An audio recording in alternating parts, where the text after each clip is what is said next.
তো নারায়ণ পুজো কীভাবে কী করতে হয়, নারায়ণ পুজো বসার আগে যে প্রস্তুতি, সেই প্রস্তুতিগুলো হচ্ছে তার একটু ঝলক। এখন হচ্ছে এই পৈতে বাঁধা, সাদা পৈতে দিয়ে আপনারা যারা নারায়ণ পুজো, আমি বলেছিলাম এর আগের দিন, যারা নারায়ণ পুজো করেন তারা কিন্তু সাদা যে সুতো রয়েছে সেই সুতো দিয়ে ইয়ে করবেন।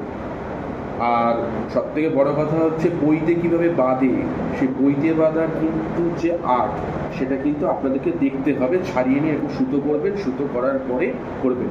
চলুন তাহলে বাঙালিভাবে ইউটিউব চ্যানেলে আজকে নারায়ণ পুজোর ব্লগটা দেখা যাক, সাথে থাকুন। আর কী কী হচ্ছে চলুন তাহলে পুরোটা আপনাদেরকে শেয়ার করুন। যারা নারায়ণ পুজো করতে চাইছেন তাদের জন্য একটা জিনিস বারবার করে বলা, ছোট করে অনেকেই নারায়ণ পুজো করতে চাইছেন, তাদের হয়তো বাড়িতে নারায়ণ নেই বা বাড়িতে নারায়ণের ফটো দিয়ে পুজো করতে পারেন। এবং ছোট্ট ছোট্ট কী কী লাগে অনেকেই নারায়ণ পুজোর জন্য, সেই উপকরণগুলো এরকম সিন্নি প্রসাদ লাগে, এরকম ফল কেটে দেবেন, 5টা নৈবেদ্য দেবেন, এবং পুজোর যে জিনিস সামগ্রী সেগুলো কিন্তু আপনারা নারায়ণ পুজোয় ইউজ করতে পারেন। সেখানে লাগছে হচ্ছে পঞ্চপ্রদীপ, এরকমভাবে ঘট সাজাবেন। এই হচ্ছে আপনাদেরকে বারবার করে আমি কিন্তু প্রতিবারই নারায়ণ পুজোর সম্পর্কে বা অন্য যে কোনো পুজো আমি যেগুলো আমার ইউটিউবে দেখাই, বা আপনারা যারা বাঙালিবাবু পুজোটা দেখেন তারা কিন্তু সবাই মোটামুটি টুকটাক কম বেশি যারা ফলো করেন তারা জানেন। তা সত্ত্বেও আপনাকে নারায়ণ পুজোর ছোট্ট যে উপকরণগুলো সেগুলো দেখিয়ে দিচ্ছি। অনেকে বাড়িতে নারায়ণ পুজো করেন এবং জিজ্ঞাসা করেন, সেখানে ঘি থাকবে, এগুলো থাকবে, আর সেখানে যজ্ঞ করতে গেলে যজ্ঞের এই জিনিসপত্রগুলো কিন্তু লাগে। এটা হচ্ছে নারায়ণ পুজোর ইয়ে। এটা কীভাবে ঢালবে, প্রথমে এরকমভাবে ঢেলে নেবে,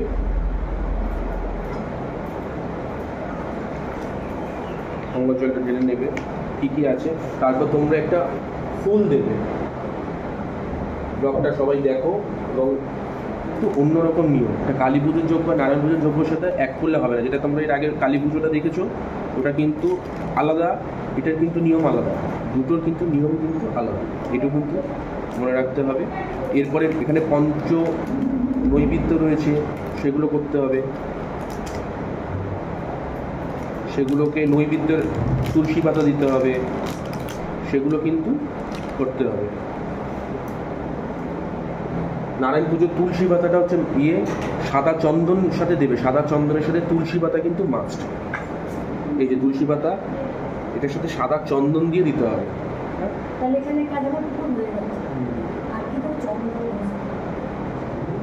উপকরণ নারায়ণ পুজোর কী কী লাগছে সেটা একবার দেখে নিন।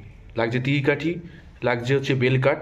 বেলকাঠ যদিও অনেকে পায় না, অনেকে আম কাঠ বা বিভিন্ন কাঠ দিয়ে হয়তো চালিয়ে দেয়। তো যাই হোক, বেলকাঠ দেখে নেবেন। যদিও এখন যা ভেজাল তৈরি হয়েছে সেটার জন্য বেলকাঠ কিন্তু অনেক সময় লাগে না, লাগে হচ্ছে এরকম ট্রে যদি পারেন তাহলে খুব ভালো। যাদের বাড়িতে আপনার ইয়ে রয়েছে, ওই টাইলস রয়েছে, তাহলে খুব সুবিধা। আর ইটা যদি করেন তাহলে যদি নিচে শুধু মেঝে থাকে, মানে সিমেন্টের মেঝে, তাহলে আপনাদের অনেকটাই সুবিধা হবে। আচ্ছা, বালি কিন্তু মাস্ট, নাহলে বালি ছাড়া আপনি কিসে করবেন?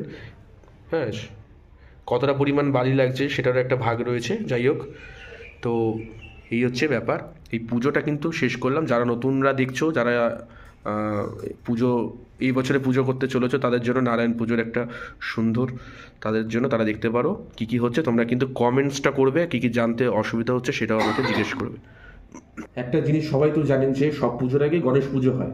গণেশ পুজো, নারায়ণ পুজো, তো নারায়ণ পূর্ণিমার বিশেষ তিথি অনুযায়ী হয়। এরপরে কিন্তু যেটা চলে যাচ্ছে সেটা হচ্ছে মল মাস শুরু হচ্ছে, মানে এই আজকের পর থেকে কিন্তু মারাত্মক একটা যোগ, যেটা হচ্ছে আপনার জুন মাস পর্যন্ত যাবে। সেটা আমি কালকে ফেসবুকেও আমি দেখেছি, যারা আমার ফেসবুকটা ফলো করেন এবং যারা ইউটিউবটা ফলো করেন।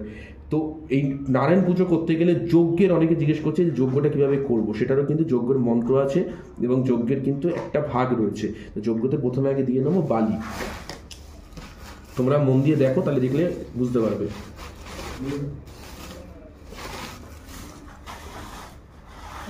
যারা নতুন নতুন যজ্ঞ করতে চাইছো তারা কিন্তু নিয়ম মেনে এবং কী কী হচ্ছে সেটা করো। হুট করে কিন্তু যজ্ঞটা আগেই করতে যেও না, তাহলে সমস্যা। তো সেই জন্য যজ্ঞর নিয়ম থেকে কী কী হচ্ছে সেটাও আমি তোমাদেরকে দেখাবো। তো যজ্ঞ হচ্ছে প্রথমে আগে এই যে বালিটা ঢালার পরে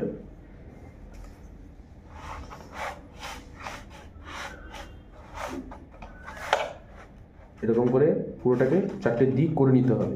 বললাম এরপরে কি কি হচ্ছে সেটা তোমরা দেখো। কাঠ, কাঠ যদি মোটা কাঠ থাকে সেটা কিন্তু কেটে নিলে, এটা হচ্ছে যোগডুমুরের পাতা, এটা হচ্ছে লাগে ঘি দিয়ে আস্তে আস্তে মন্ত্র বলে, এটারও কাজ আছে। সেটা যারা জানো না তারা কিন্তু কেউ না করাই ভালো।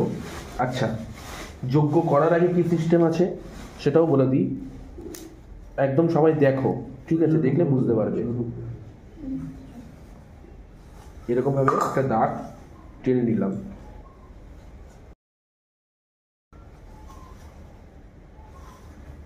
দাগটা যারা অনেকেই দেখতে পাবে না, দাগটা অনেকেই দেখতে পাবে না, কিন্তু শুধু দাগটা, সেটা যজ্ঞের ইয়েটা পরে একদিন দেখাবো, কিন্তু তোমার হচ্ছে আগে কীভাবে কাঠ সাজাতে হবে সেগুলো তোমাদেরকে আমি দেখিয়ে দেবো,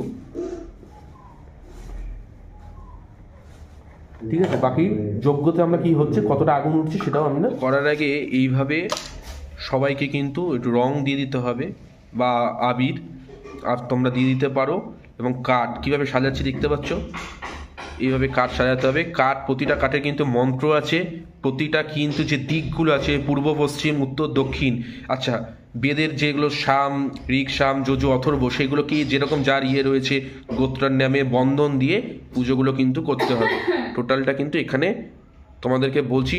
আচ্ছা, কিভাবে কি করতে হবে সেগুলোর চার্ট আমি তোমাদেরকে দেখিয়ে দেবো, সেটা কিন্তু পরের পার্টের ভিডিওতে তোমরা আসবে। আজকে যে যজ্ঞটা যে শুধুমাত্র তোমাদেরকে বোঝানোর জন্য এবং প্র্যাকটিক্যাল, তোমরা যদি যারা করছো নতুন, তারা কিন্তু কেউ পাকামো করে ভুলভাবে কেউ যজ্ঞ করো না, তাহলে কিন্তু সমস্যা হতে পারে।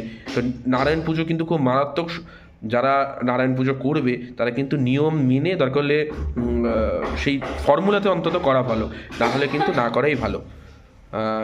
সেটা কি হচ্ছে তোমাদেরকে দেখাই। এবার যজ্ঞটা কতটা কীরকম কী করবো সেটাও তোমাদেরকে তুলে ধরবো। তার আগে যজ্ঞ সাজানোর আগে কী হচ্ছে সেটা দেখে নাও। এই যে কাঠগুলো রয়েছে, কাঠগুলো মোটা হলে তোমরা একটু ছাড়িয়ে নেবে, তাহলে জ্বলতে সুবিধা করবে।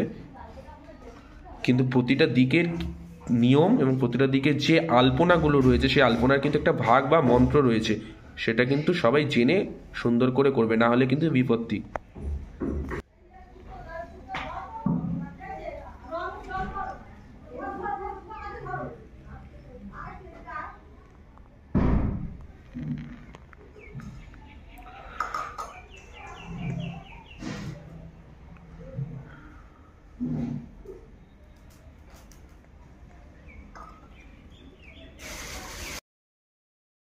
ओम नमो शिवाय, ओम नमो शिवाय, ओम नमो शिवाय, ओम नमो शिवाय, ओम नमो शिवाय, ओम नमो शिवाय, ओम नमो शिवाय।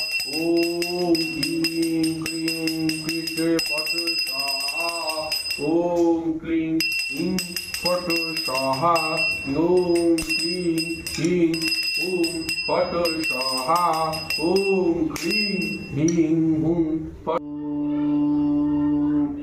नमः शिवाय, ओम